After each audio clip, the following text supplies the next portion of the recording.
ഹരേ കൃഷ്ണ. ജയ് ശ്രീ രാധേ രാധേ.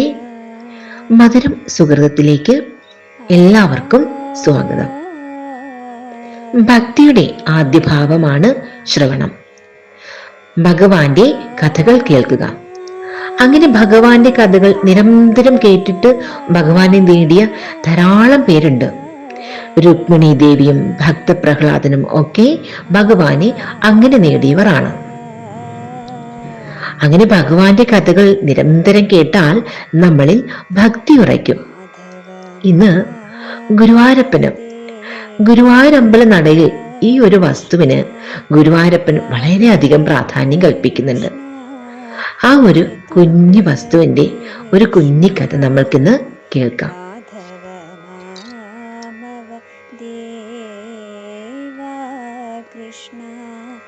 യാദവ കൃഷ്ണ യദുകുല കൃഷ്ണ മാധവ മാമവ ദേവ കൃഷ്ണ യാദവ കൃഷ്ണ യദുകുല കൃഷ്ണ മാധവ മാമവ ദേവ.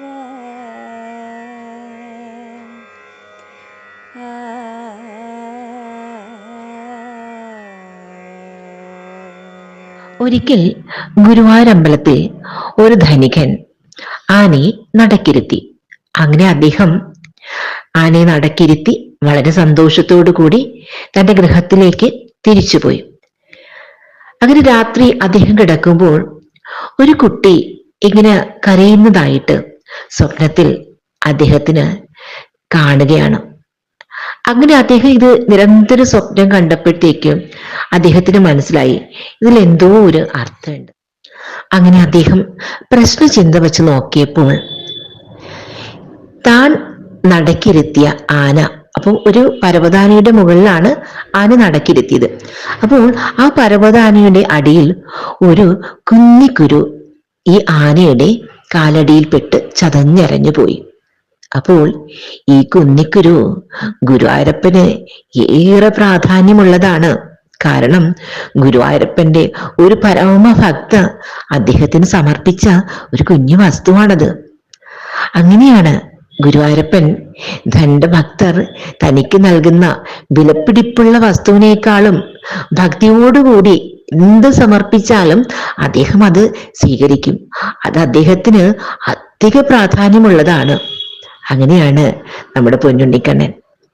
അപ്പോൾ ആ കുഞ്ഞി വസ്തു, ആ കുഞ്ഞിക്കുരു, ആ മരതകത്തിന്റെ ശോഭയോടുകൂടി, ആ കാർവർണ്ണന്റെ ആ കറുപ്പ് നിറത്തിലോടുകൂടി ആ ചെറിയ സ്പോട്ടുള്ള ആ കുഞ്ഞി വസ്തു, ആ കുഞ്ഞിക്കുരു എങ്ങനെയാണ് ഗുരുവായൂരമ്പലത്തിൽ എത്തിയതെന്ന് നമുക്ക് നോക്കാം.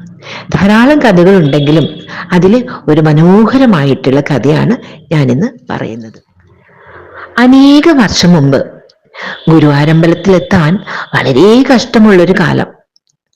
ദിവസങ്ങളോളവോ മാസങ്ങളോളവോ ഒക്കെ നടന്നിട്ട് വേണം ഗുരുവായൂരമ്പലത്തിലെത്താൻ. അപ്പോൾ അന്ന് കാളവണ്ടിയൊക്കെ ആശ്രയിക്കാൻ പറ്റും, പക്ഷേ അത് അല്പം ധനമുള്ളവർക്കേ സാധിക്കുകയുള്ളൂ. അങ്ങനെയുള്ള ആ കാലത്ത് ഒരു മുത്തശ്ശി, അമ്മുമ്മയ്ക്ക് അതിയായ ആഗ്രഹം ഗുരുവായൂരപ്പനെ കാണണം, ഗുരുവായൂരമ്പലത്തിൽ പോകണം. അപ്പോൾ ഈ ആഗ്രഹമായിട്ട് മുത്തശ്ശി ഇങ്ങനെ ജീവിക്കുകയാണ്. പക്ഷേ മുത്തശ്ശിക്കാണെങ്കിലോ കയ്യിൽ ധനമൊന്നുമില്ല, മുത്തശ്ശിയെ കൊണ്ടുപോകാനും ആരുമില്ല. അപ്പോൾ ഈ ആഗ്രഹങ്ങളുമായിട്ട് ഇങ്ങനെ കാലം കഴിച്ചു കൂട്ടുകയാണ്.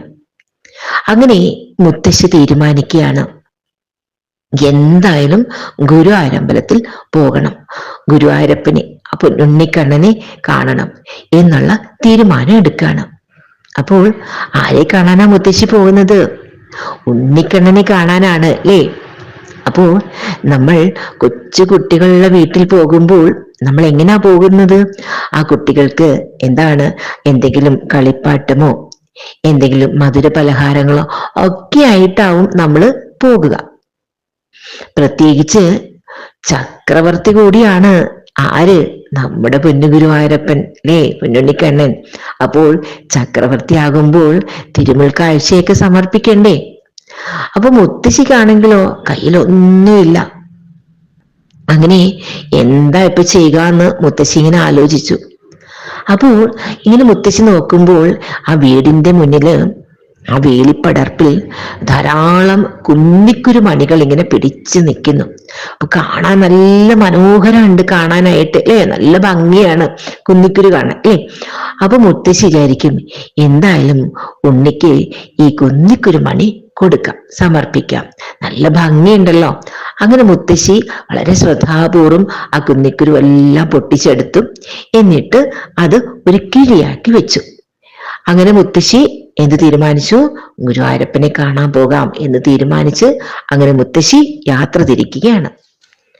അങ്ങനെ നമ്മുടെ അമ്മുമ്മ യാത്ര തുടരുകയാണ്.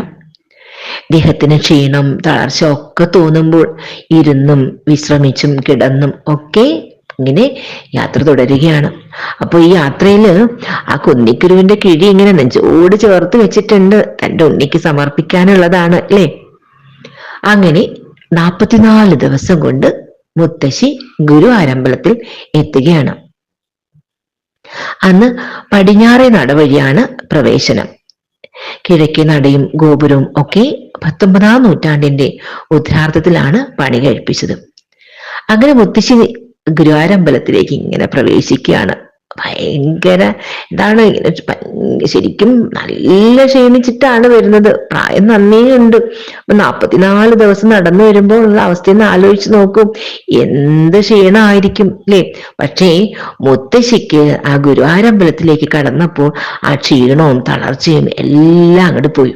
അപ്പൊ നോക്കിയപ്പോൾ നല്ല തിരക്കുണ്ട്. അപ്പോൾ അന്നത്തെ കാലത്തെ എന്തോ ഒരു വിശേഷ ദിവസമാണെന്ന് മുത്തശ്ശിക്ക് മനസ്സിലായി. നല്ല തിരക്കുണ്ട്. അങ്ങനെ മുത്തശ്ശി ഇങ്ങനെ തിക്കി തിരക്കി ആ കാവൽ മാടത്തിന്, ആ മതിൽ മാടത്തിന് അടുത്തേക്ക് ഇങ്ങനെ വരികയാണ്. എന്നിട്ട് ഇങ്ങനെ ആ നാലമ്പലത്തിലേക്ക് ഇങ്ങനെ പ്രവേശിക്കാനായിട്ട് ഇങ്ങനെ ആ തിക്കി തിരക്കി മുത്തശ്ശിക്ക് അങ്ങ് ഉണ്ണിക്കണ്ണനെ കണ്ടോളാൻ വയ്യ. അപ്പൊ ഇങ്ങനെ ആ ക്ഷീണവും തളർച്ചയൊക്കെ മറന്നിട്ട് ഇങ്ങനെ ആ നാലമ്പലത്തിലേക്ക് ഇങ്ങനെ പ്രവേശിക്കാനായിട്ട് മുത്തശ്ശി പോവുകയാണ്. പെട്ടെന്ന് മുത്തശ്ശി തന്റെ മനസ്സിനെ വീണ്ടെടുത്തിട്ട് ഇങ്ങനെ നോക്കുമ്പോൾ കാണുകയാണ്, ആ തിക്കിത്തിരക്കിന് ആ ഇടയിൽ, ആ കാലുകൾക്കിടയിലൂടെ അമിനായം പോലെ ചിതറിക്കിടക്കണ ആ കുന്നിക്കുരുവിനെ ഇങ്ങനെ കാണുകയാണ്. പെട്ടെന്ന് ഒരു നീല വെളിച്ചം. മുത്തശ്ശി ഇങ്ങനെ നോക്കുമ്പോൾ ഒരു കുഞ്ഞു മുതുക്, മഞ്ഞപ്പട്ടെടുത്തിട്ടുണ്ട്.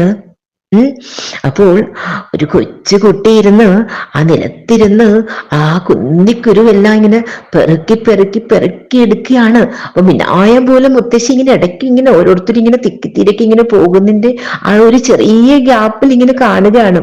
പെട്ടെന്ന് മുത്തശ്ശി ഇങ്ങനെ നോക്കുമ്പോൾ ആ ഉണ്ണി മുത്തശ്ശി ഇങ്ങനെ തിരിഞ്ഞു നോക്കുകയാണ്. മുത്തശ്ശിയാണെങ്കിലോ ഒരു പരമാനന്ദം കിട്ടിയതുപോലെ ആ ഒരു പരമാനന്ദത്തിൽ ഇങ്ങനെ ഇങ്ങനെ ഇങ്ങനെ ലയിച്ചങ്ങോട്ട് നിൽക്കുകയാണ്. എന്താ ഒരു സന്തോഷം! ഹരേ കൃഷ്ണ. ഭഗവാൻ ആ കുന്നിക്കുരുവിനെ പെറുക്കി പെറുക്കി പെറുക്കി എടുത്തിട്ട് എവിടുന്നോ ഒരു ചരക്ക് വലിച്ചുകൊണ്ട് വന്നിട്ട് അതിലേക്ക് ഇങ്ങനെ ചൊരിയുവാണത്രേ. അങ്ങനെ ഭഗവാന്റെ കൈകളാൽ ആദ്യമായി ചൊരിയപ്പെട്ട് അവിടെ വെക്കപ്പെട്ടതാണത്രേ ആ കുന്നിക്കുരുവിന്റെ ഉരുളി. നമ്മൾ ആ കൊടിമരത്തിന്റെ ഇടത് ഭാഗത്തായിട്ട് കാണുന്ന ആ കുന്നിക്കുരുവിന്റെ ആ ചെമ്പ്. ഈ കഥയിൽ നിന്ന് നമ്മൾ മനസ്സിലാക്കേണ്ടത് എന്താണ്? ഭഗവാന് നമ്മൾ എന്ത് സമർപ്പിക്കുന്നു എന്നതിലല്ല, എങ്ങനെ സമർപ്പിക്കുന്നു എന്നതിലാണ്. കുചേലന്റെ കയ്യിൽ നിന്ന് ഭഗവാൻ അവല് വാങ്ങി കഴിച്ചില്ലായിരുന്നുവെങ്കിൽ അദ്ദേഹത്തിന് ഈ അവൽ ഇത്രമാത്രം പ്രിയപ്പെട്ടതാണെന്ന് നമ്മൾ എങ്ങനെയാ മനസ്സിലാക്കുക? ഭഗവാൻ തന്റെ ഇഷ്ടങ്ങൾ അറിയിക്കുന്നത് തന്റെ ഭക്തരിലൂടെയാണ്. പക്ഷേ ഈ ഇഷ്ടങ്ങളൊന്നും സ്ഥിരമല്ല കേട്ടോ. അദ്ദേഹത്തിന്റെ ഇഷ്ടങ്ങൾ ഓരോ നിമിഷവും മാറിക്കൊണ്ടേയിരിക്കും. പ്രതിനിമിഷം നവനീതം എന്നല്ലേ ഭട്ടതിരിപ്പാട് പറഞ്ഞിരിക്കുന്നത്. അപ്പോൾ അദ്ദേഹത്തിന് ഇന്നിഷ്ടമുള്ളതിനേക്കാൾ മറ്റെന്തിനോടെങ്കിലും അധികം ഇഷ്ടമുള്ളതായിട്ട് തോന്നിയാൽ അദ്ദേഹം അതും തൻ്റെ ഭക്തരിലൂടെയാണ് അറിയിക്കുന്നത്. അപ്പോൾ അതുകൊണ്ട് അദ്ദേഹത്തിന്റെ ഇഷ്ടാനിഷ്ടങ്ങൾ മനസ്സിലാക്കാൻ നമ്മൾ വേണം കണ്ണും കാതും തുറന്നിരിക്കാൻ. ഹരേ കൃഷ്ണ. സർവം ശ്രീ രാധേ കൃഷ്ണ അർപ്പണമസ്തു. ജയ് ശ്രീ രാധേ രാധേ.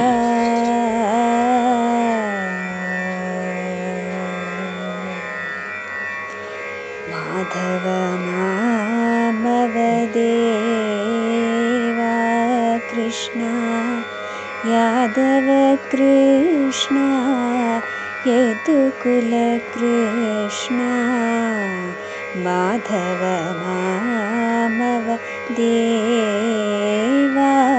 കൃഷ്ണ യാദവ കൃഷ്ണ യദുകുല കൃഷ്ണ മാധവ മാമവദേവാ